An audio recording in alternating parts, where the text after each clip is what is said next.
Warahmatullahi wabarakatuh. Ya, bertemu lagi dengan saya Aris Setiawan. Di video kali ini saya akan membahas tentang engine air induction system. Apa itu air induction system? Adalah sistem pemasukan dan pengeluaran udara pada engine.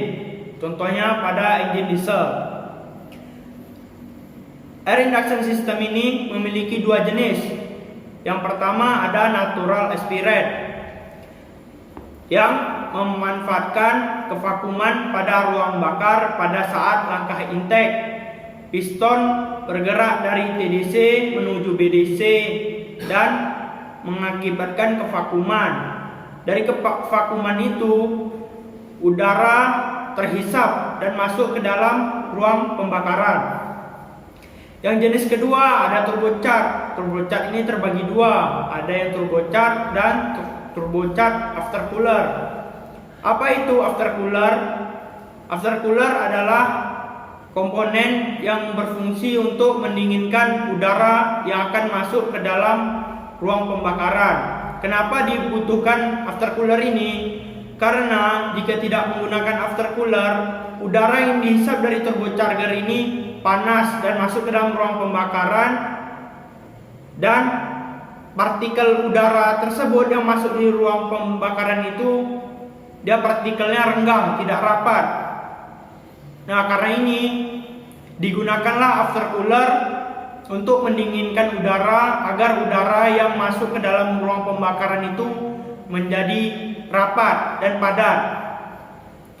Ya, selanjutnya saya akan menjelaskan tentang komponen-komponen apa saja yang ada di air induction system.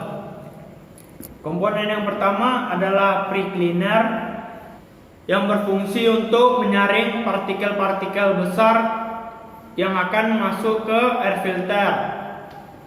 Pre-cleaner ini memiliki dua jenis. Yang pertama cyclone tube dan yang kedua Spirelli fine drum. Komponen yang kedua adalah air filter, berfungsi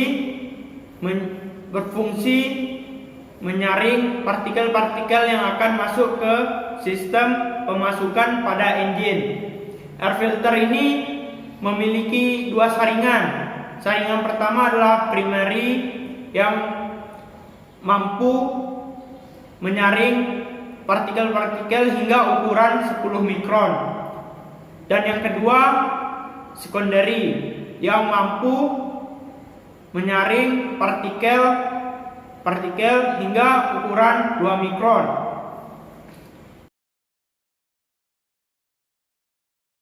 Komponen selanjutnya adalah turbocharger. Turbocharger ini dia berfungsi yang pertama membantu menstabilkan engine pada saat di dataran tinggi. Yang kedua menambah horsepower. Nah, bagaimana cara kerja turbocharger ini? Turbocharger ini dia memiliki dua kipas. Yang pertama kipas turbin dan kipas kompresor. Nah, turbocharger ini dia berputar dengan memanfaatkan gas exhaust. Jadi gas dari exhaust masuk ke turbin housing. Dia mendorong kipas turbin ini, dan kipas turbin ini berputar. Karena kipas turbin ini dia satu poros dengan kipas kompresor, maka kipas kompresor ini ikut berputar. Nah, putaran ini akan menyedot udara lebih banyak daripada engine yang tidak memiliki turbocharger. Pada turbocharger kan gas buang memutar turbin. Karena turbin dan kompresor berada satu poros, maka kompresor turut berputar. Bertambah cepatnya kompresor berputar, maka bertambah banyak udara yang dimasukkan ke dalam sistem udara yang perbesar tekanan dan density. Peningkatan tekanan udara tersebut disebut dengan burst pressure. Nah, pasti burst pressure mengalami peningkatan pressure secara terus-menerus. Pasti akan terjadinya overboost.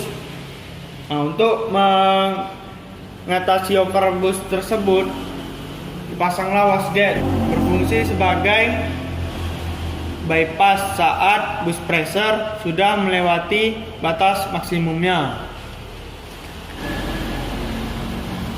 Nah, komponen dari wastegate ini ada hose, wastegate bypass regulator, ada linkage,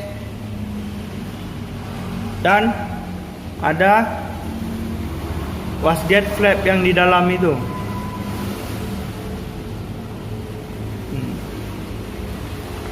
Nah, cara kerjanya, pressure yang dari housing kompresor akan masuk ke wastegate bypass regulator. Dan pastinya udara ini sudah standby di wastegate bypass regulator ini. Jika nilai pressure sudah bisa mengalahkan nilai dari spring regulator ini yang ada di dalam ini, maka regulator akan terdorong. Maka spring akan terdorong, mendorong linkage yang di bawah ini, dan akhirnya membuka wastegate flap, sehingga sebagian dari gas buang akan langsung keluar menuju muffler, dan sebagian tetap memutar kipas turbin. Otomatis putaran kompresor juga ikut menurun dan menyebabkan penurunan burst pressure pada turbocharger.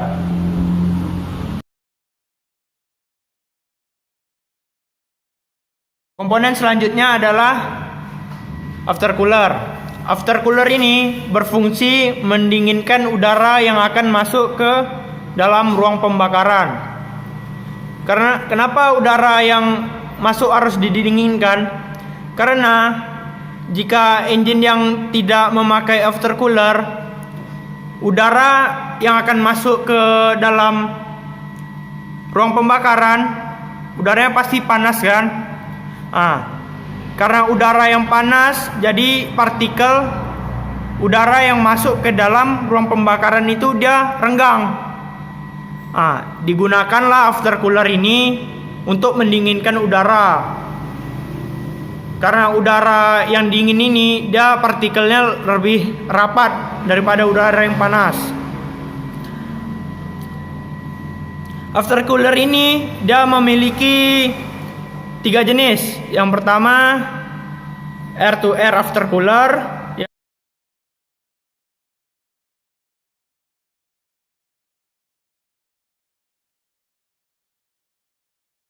Yang kedua, jacket water aftercooler.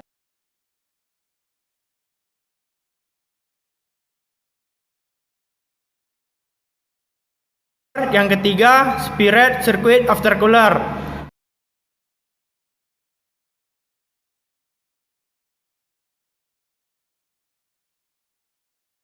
Yang aftercooler ini berjenis spirit circuit aftercooler. Komponen selanjutnya adalah intake manifold. Intake manifold ini berfungsi sebagai saluran masuknya udara dari aftercooler menuju ke ruang pembakaran atau cylinder head.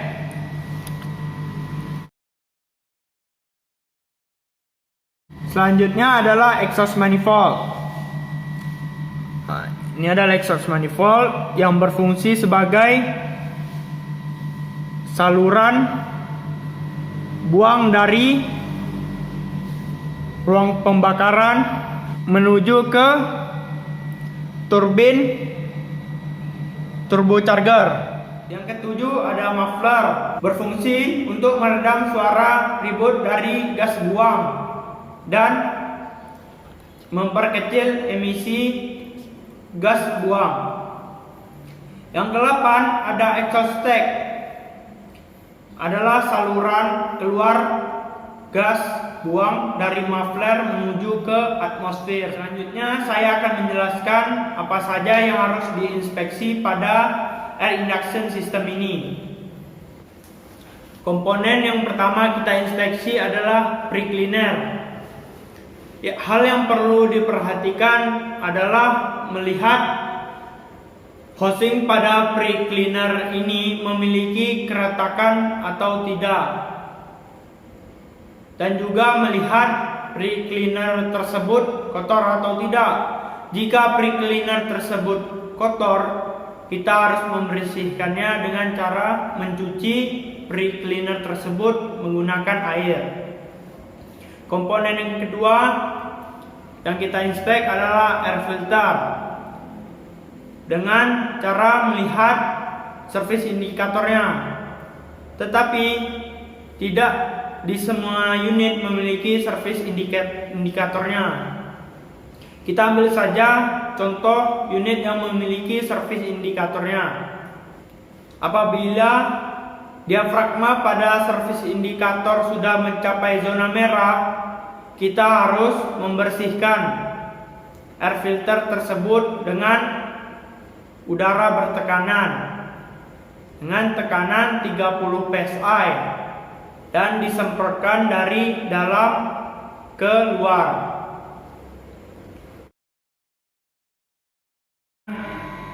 Komponen turbocharger.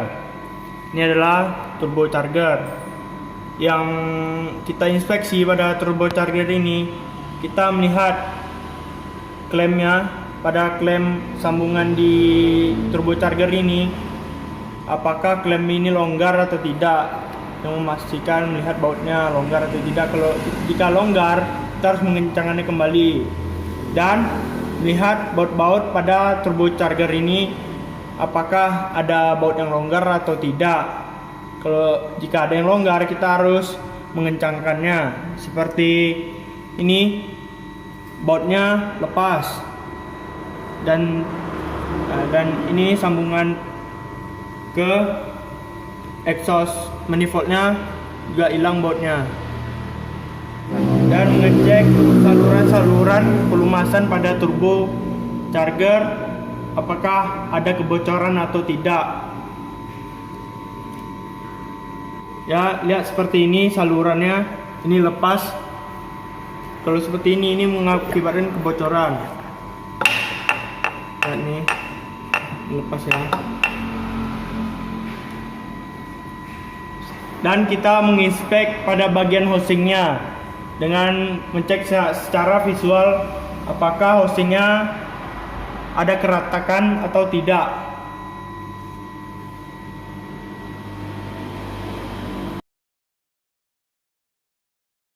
Selanjutnya adalah komponen aftercooler. Kita menginspek pada aftercooler ini, melihat seperti pada sambungan coolingnya, melihat apakah ada kebocoran atau tidak. Ya, seperti saat ini sambungannya tidak terpasang. Dan juga kita menginspeksi pada bodinya. Kita melihat secara visual apakah pada bodinya ada keretakan atau tidak. Dan melihat bolt-bolt pada aftercooler ini, apakah ada yang kendor atau tidak. Seperti bolt ini boltnya sudah kencang.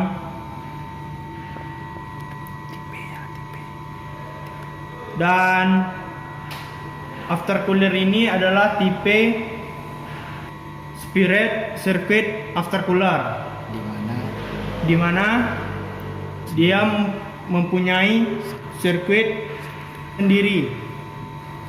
Dia mempunyai auxiliary pump dari radiator. Komponen selanjutnya adalah intake manifold. Ya, ini intake manifold yang perlu kita inspeksi, melihat pada bodinya apakah ada keretakan atau tidak. Bisa dilihat secara visual dan mengecek bolt-bolt pada intake manifold ini apakah ada yang longgar atau tidak. Jika ada yang longgar harus kita kencangkan. Seperti ini longgar. Ini harus dikencangkan. Dan selanjutnya melihat pada sambungan-sambungan intake manifold yang ada gasketnya apakah ada kebocoran atau tidak.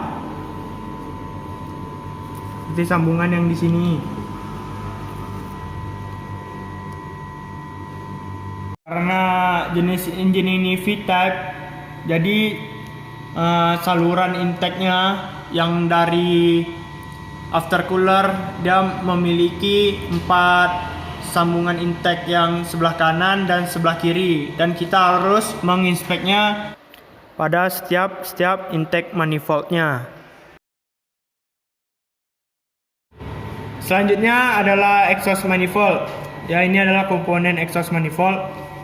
Yang perlu kita inspeksi adalah melihat pada bodinya apakah ada keretakan atau tidak, dan melihat bolt-bolt yang terpasang pada exhaust manifold apakah ada yang longgar atau tidak. Jika longgar kita harus mengencangkannya kembali, dan melihat sambungannya yang memiliki gasket. Kita lihat apakah ada kebocoran atau tidak. Jika ada kebocoran, dia nampaknya ada bercak hitam di sekitar sini seperti pada knalpot. Itu sangat jelas terlihat ketika gasketnya bocor. Yang ketujuh yang kita inspek adalah muffler. Mengecek pada housingnya memiliki keretakan atau tidak, dan memeriksa apakah ada kebocoran pada setiap sambungan-sambungan pada muffler tersebut. Sekian dari saya. Apabila ada kesalahan dan salah kata dari saya mohon maaf. Assalamualaikum warahmatullahi wabarakatuh. Semangat pagi.